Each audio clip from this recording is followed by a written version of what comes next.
Hey guys, coming at you today with a recipe that I just really want to have on hand right now in the heat of summer. Using my keto vanilla ice cream recipe, I'm gonna make a coffee mocha chip ice cream. So let's get started.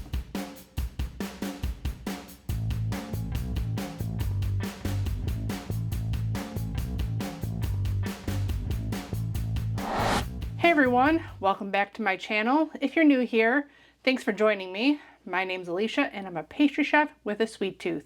And I'm here to make all my favorite desserts keto and to show you guys all the tips and tricks on how to make the best keto recipes possible. So if you enjoy my recipes, please hit the subscribe button down there, give the video a thumbs up, leave me comments, share with all your friends and family. It helps my channel get pushed to more viewers and in turn helps me make a new video every Saturday.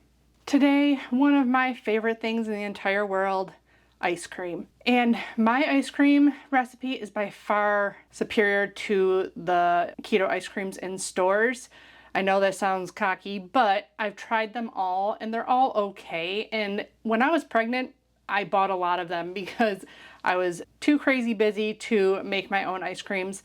So I was getting those. But cost-wise and taste-wise, you can't beat a homemade ice cream recipe. I have so many on my channel. I'll link the playlist right up there. I do have ones that are no churn also. This recipe today I'm going to be making in my KitchenAid ice cream maker. It's just a small batch of ice cream for me.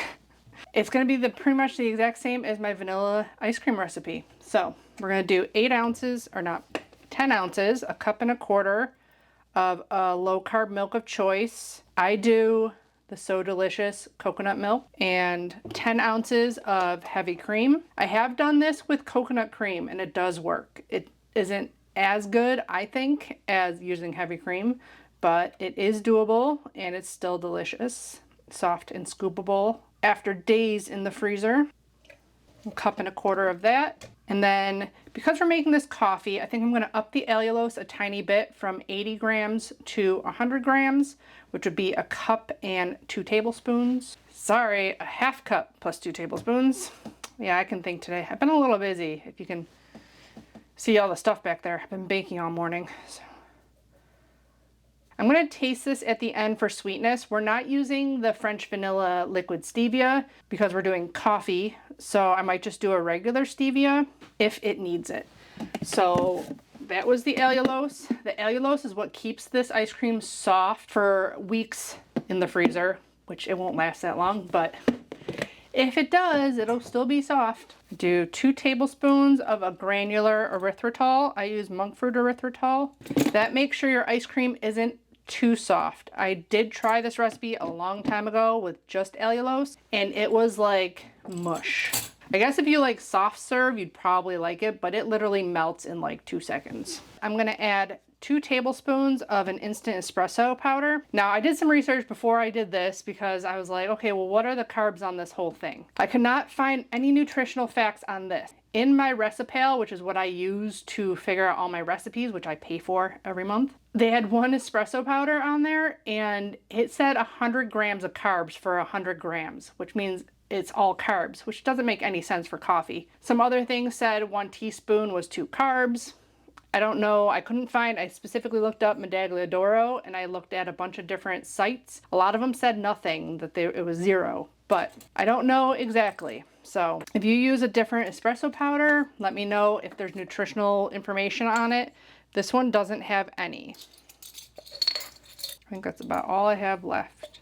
This is to taste too, because some people like a really strong coffee. I like it strong coffee, but also very sweet. So I had about 2 tablespoons. That's fine.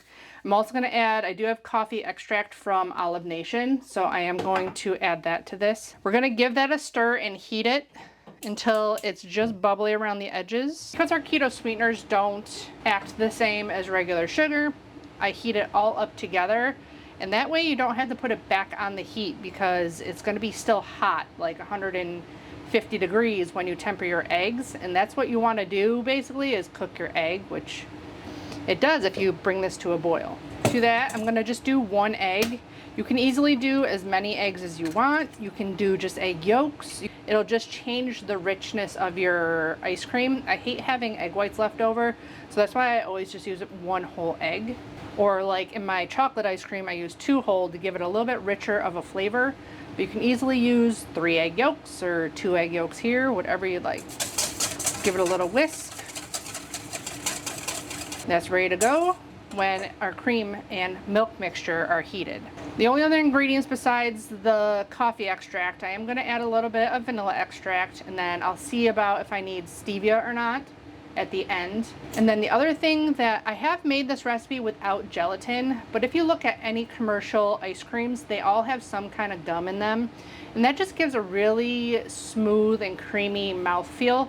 And I found that using gelatin is the easiest way, because trying to add like Terra gum or xanthan gum or any of those kind of gums, it's harder to get it to mix in well and to, you know, not clump up. Gelatin, you just bloom it in some water, you throw it in, and it melts. So I just find it's the easiest way to get that same kind of feel. So we need a 1/2 tablespoon of water and a 1/2 teaspoon of gelatin.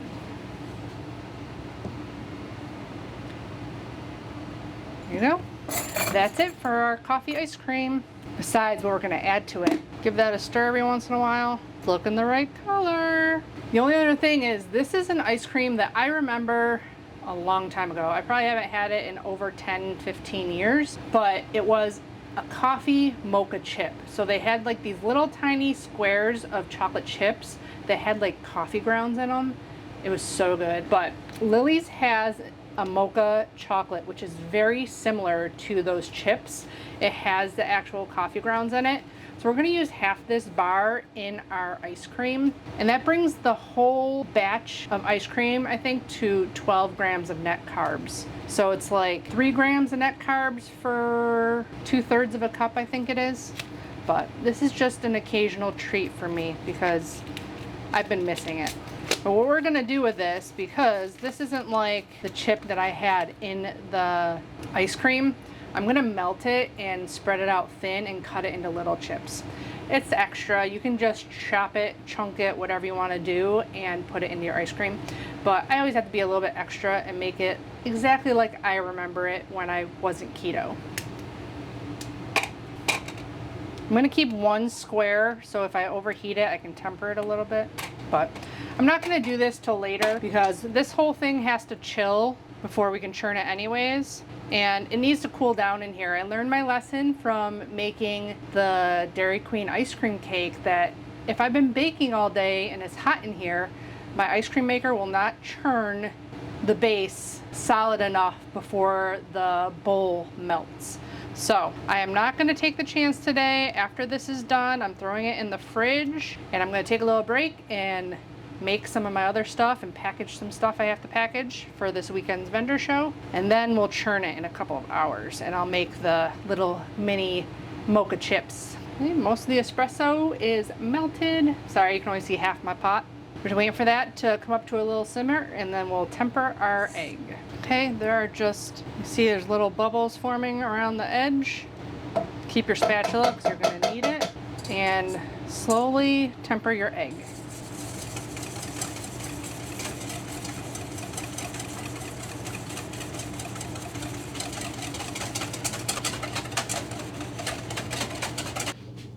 Once your egg is tempered, add it back in.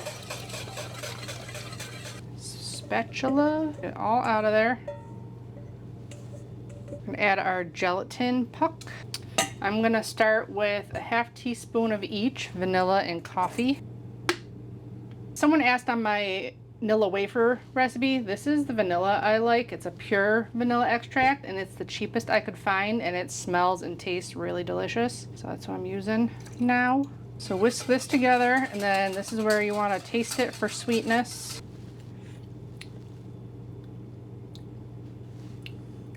I thought that coffee was really going to be like insanely bitter and strong. It's not at all. It's delicious. Just know that when you freeze something, the flavor and sweetness get dulled by being cold. So keep that in mind. You kind of want it a little bit sweeter than you think you would want it, and a little bit more flavor than you think. I might actually add some more espresso to it. Did I put it back up here empty? I did. I need another jar. It also could be because I've had that jar open for a while. I'm gonna do another teaspoon just because I'm guessing this is gonna be a little bit stronger than the one that had been open for a while. And I was a little shy of 2 tablespoons also. So our gelatin is now dissolved in there. There's that little bit of bitterness. That's what I want. Doesn't need more sweetness. I don't think it does. You got bitter and sweet. Tastes good.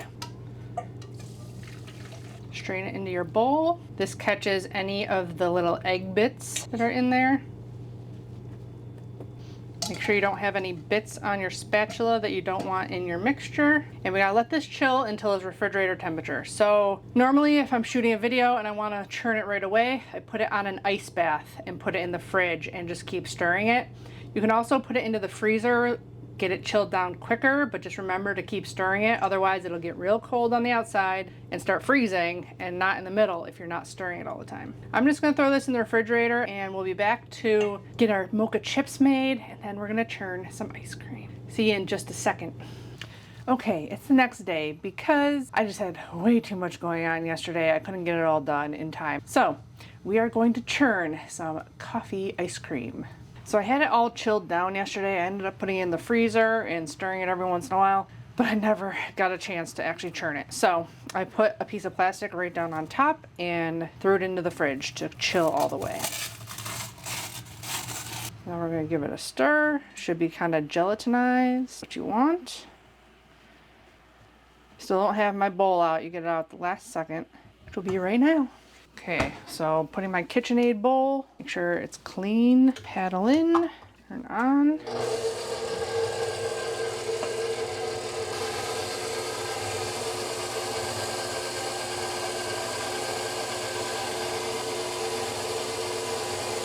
So if you saw my ice cream cake video, I mentioned that I didn't think stir was fast enough. So this is the speed it should be going. This is too slow. So I don't know if it's just my gears in my KitchenAid are a little bit different than the gears upstairs, but like I had that problem with my big mixer with my speed 3 being too high. I think there's something inside you can kind of fix with that, but I'm just gonna do it on speed 2 on my mixer. Stir on yours may be fine, but this is the speed my one upstairs goes when it's churning ice cream. It should only take about 20 minutes in there to churn completely. So we need to make our chocolate chips. So I'm gonna put these into the microwave, 50% power, until they're starting to melt. Keep one out to maybe tempered if we have to. Might actually run a knife through these so they don't take as long, because I was planning on doing this before I even churned my ice cream.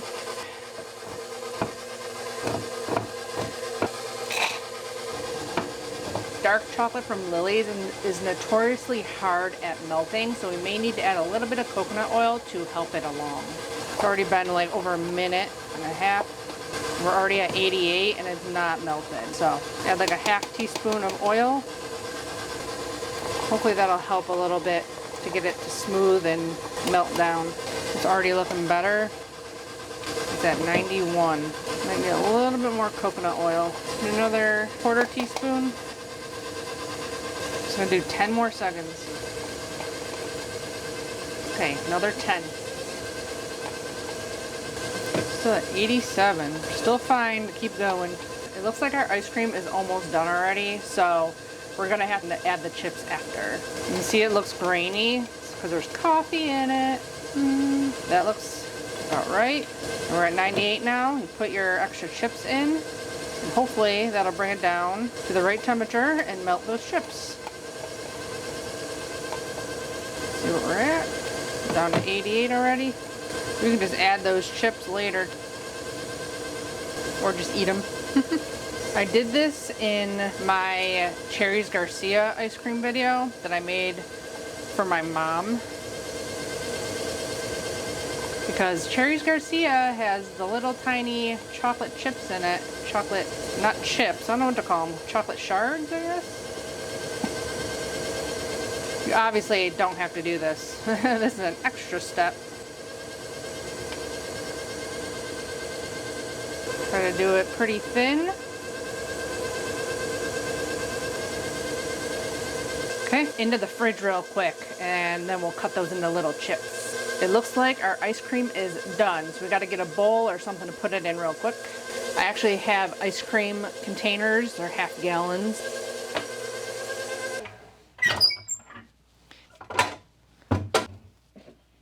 This looks so good. What I normally do is whatever lid I'm using for my bowl, put that there for a minute while I get the rest out. It's always a pain to clean.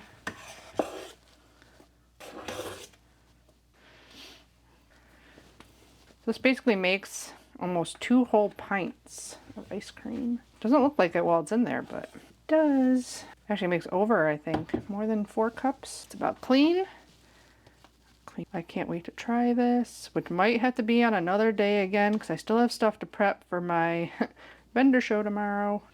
I think we're as clean as we're gonna get. Into the freezer with some kind of spatula so that we can mix in our chips.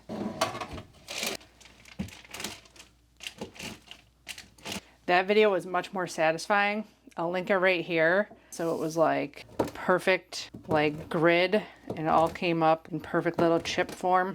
Not so much this time. It's still gonna taste delicious. That's all that matters, right? Have to be perfect. Although I love things being perfect. I'm a little bit of a perfectionist. I did rinse this so I could get it all off, but it doesn't look like we need that part. Now normally if these were done ahead of time, I would layer them in my bowl like as I was getting the ice cream out of the churner.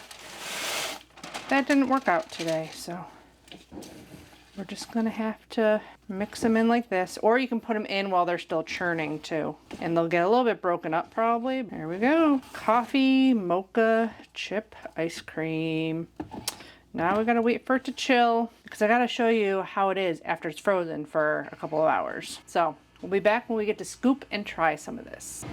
Hey, I am back. It's about a week later and I've been trying to wait for my AC to turn off, but I just went outside and it is so hot and humid. I don't think that's gonna happen anytime soon. So it was really hard for me to wait all this time to not crack into this coffee mocha chip ice cream. So it has been a week. I have not touched it. It is very frozen. It is still super soft and scoopable. I don't even have any hot water on this, and it is so soft. Okay, time to dive in.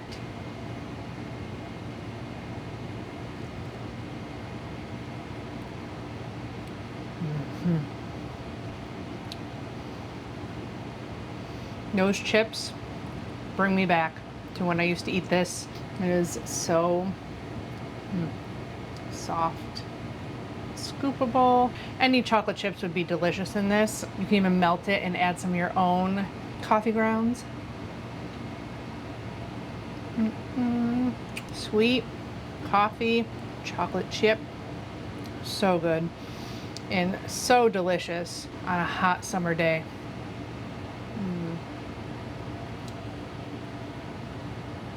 So good.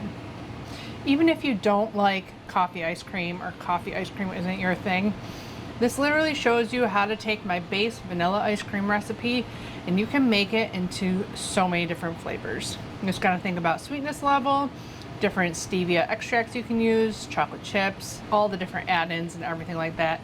I have over, I think, 15 different ice cream flavors on my channel, but you can literally make anything with this base recipe. Let me know in the comments below what ice cream flavor you have yet to see from me that you still want to see. I have some on my list, but it's just hard to get them all in one summer. So let me know in the comments below. Don't forget to check out my Amazon links and the blog link to the full recipe in the description box below. Give the video a thumbs up if you enjoyed it, subscribe if you haven't already, and hit the bell icon. And as always, I'll be back with more keto recipe videos. Bye guys. Happy keto ice cream making.